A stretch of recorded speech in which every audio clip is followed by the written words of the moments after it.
my presentation specifically is about ranking musical mechanics within the Legend of Zelda series. So, I'll shut up. So, the Legend of Zelda series is no stranger to incorporating music into its games, and has some of the most memorable melodies within all of gaming. And so, specifically, it's especially been successful at incorporating the music into the gameplay, and that's part of the reason why people resonate and connect with the music so much, because it wasn't just something they heard, it's something that they played themselves, they made it.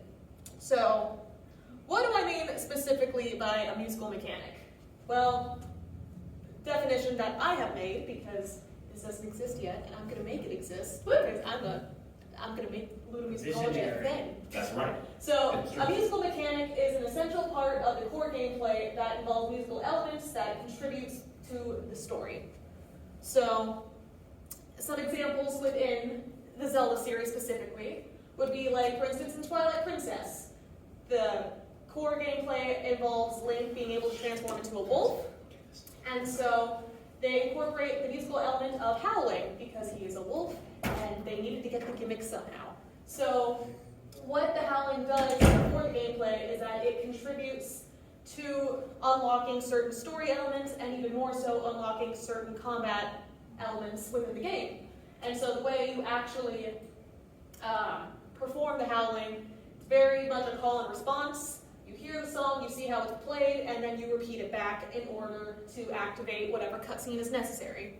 So, you can kind of see it here. So Link goes up to this thing called the Howling Stone, and then you hear the melody twice. And then this person fails horribly because not only do you need to match the pitch, but you also need to match the rhythm. So you perform it, and then a whole cutscene activates, and by the end of it, you learn a cool spin attack. I mean, it worked though. So, spinning always works. Yep. Obi-Wan can do it. So, and there's multiple songs you learn throughout the game. Not the most memorable ones, Twilight Princess.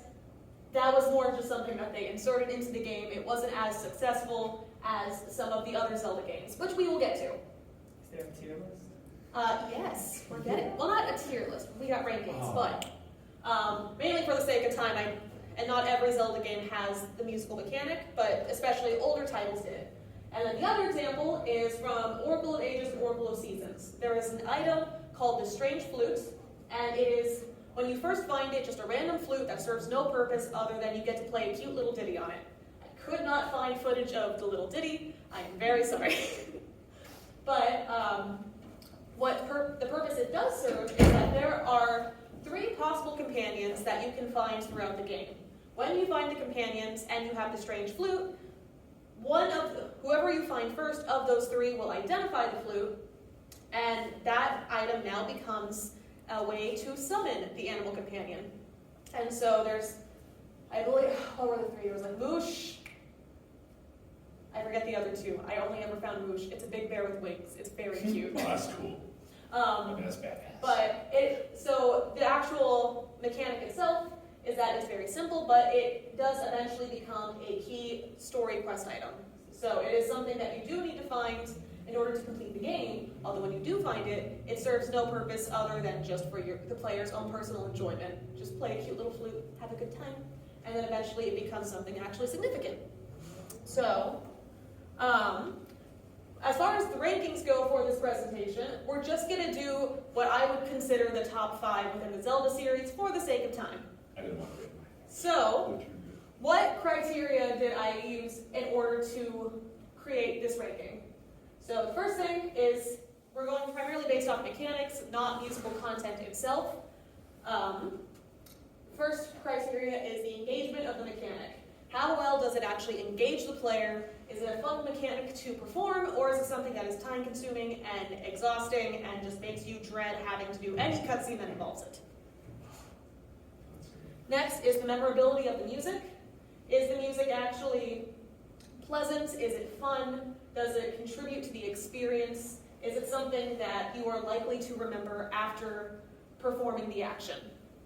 And finally, the thematicism in the game's context. So how well does the mechanic fit within the world building and the lore of the game? Is it something that actually works within the story that you are taking part of, or is it something that is shoved in simply for the trope of having a musical element within the game? Which later Zelda games would have that be an issue. Not all of them really made it work. It was just something that they shoehorned in because it's part of the Zelda franchise. So, as far as top 5 rankings go, those first 2 examples are not in this list. That is why I talk about them. But starting with number 5, we have Skyward Sword. Only slightly better than the Howling and Twilight Princess, but not gonna lie, I really hate this mechanic. Oh, okay. Way to put it bluntly. The way they incorporate it is that there is a harp that you only play during certain story elements that really contributes nothing other than for the sake of having that musical trope. So this is one of those cases where it's very much shoehorned in, and also for the fact that because Skyward Sword was so focused on the motion controls, this was their way of acting as if it incorporating those motion controls into the musical elements. Okay. And so the way you play the harp is that you just wave the controller back and forth in time with that pulsing ring of light. It's really annoying. It doesn't ever encourage you to actually learn the song. It's very just tedious and it's time consuming, and then you have to play the cutscene. But to be fair, most of this game is tedious and time exhausting. And I played this entire game. I made a point, I hated it, but I never played it, so I played it all the way through, so I can say with a clear authority that this is a very, very exhausting game to get through. And they sold it on Switch for $60 10 years later. Yeah, Audacity. No. I'm thinking they didn't get rid of the harp for the HD version. Yeah, so I try to at least be objective. If it was my choice, this would be at the very bottom of the barrel, but objectively, it's not the absolute worst mechanic, but it's not great. And also, all the songs you play on the harp, none of them are memorable because of the harp. They're all memorable because some other outside element that's playing with the harp, and even then, I could not sing you a single song. So, but like, just to show you the gameplay. Well, they should actually have it kind of full So screen. it's like this. That's it. And then you just have to do it in time long enough for all the lights. Wow, even the harp sounds tedious. Yeah.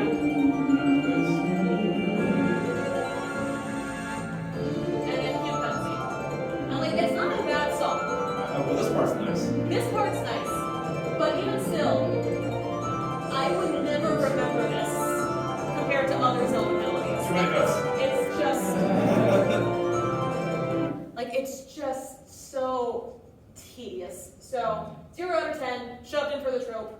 Moving on. Number 4, we have A Link to the Past. Woo! And this is an example of something where less is more. So this is more in line with Oracle of Ages and Seasons, where you simply just have your ocarina and you play it for just a short period. You don't actually have to do anything to play it other than just press one button. But this is effective because it is a very essential part of gameplay. It involves fast traveling, which is very crucial when exploring the world, and you become very grateful for it, especially towards the end of your run. And so the way they incorporate it is that you learn one full song to play in front of the weather vane, and you play the whole song to awaken the weather vane. Once you awaken it, that's how you activate fast travel. Then to use fast travel after the fact, you only have to play a short snippet of the song, and the weather vane will come, scoop you up, and take you to one of the points located on the map. And so it's a very simple mechanic and a very simple tune, but because of how simple it is, it's very just pleasant to listen to, it's never time-consuming, and it becomes memorable because of how often you use it. So this is the full song. It's only like 10 seconds.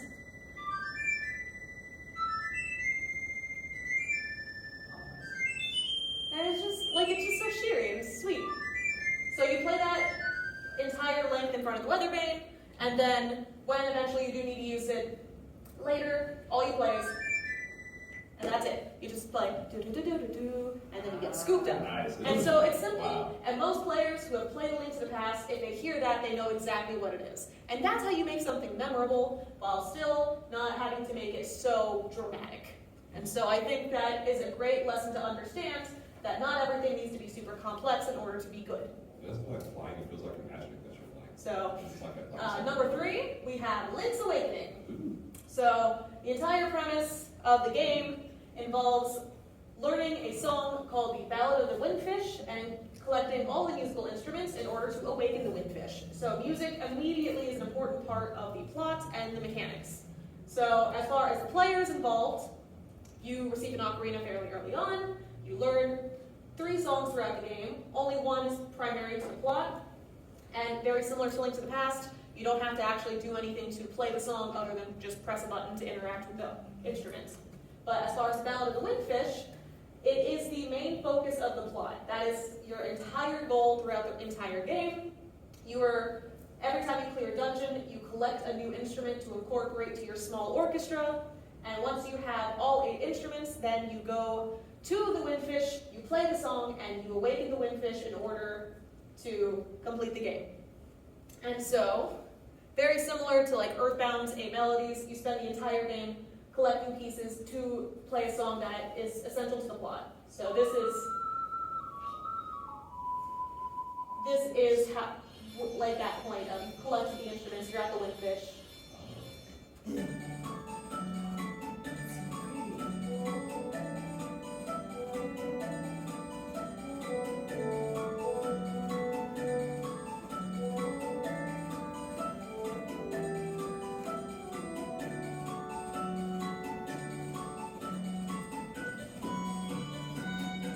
The actual melody itself is fairly short and sweet, but then you are rewarded at the end when you do complete your journey with a full song. And so there is a sense of reward into hearing everything play together.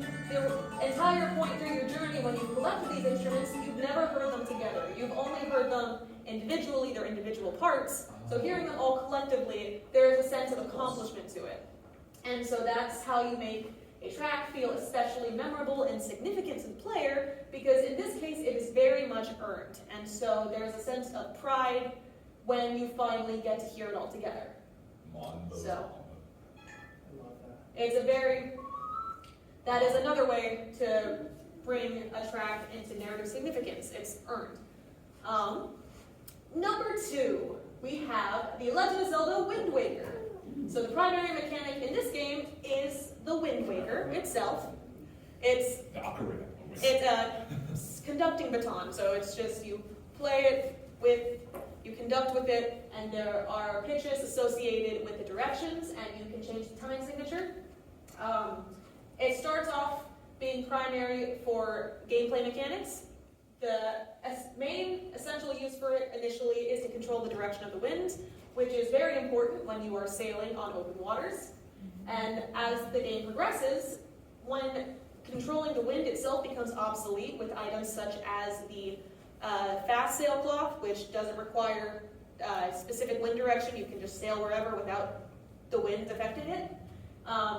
The game then incorporates the Wind Waker into having fast travel and helping you pass the time of day. So they make a point so it doesn't become obsolete as the game progresses. They also tie it into the story, since the game has many story beats that are very reliant on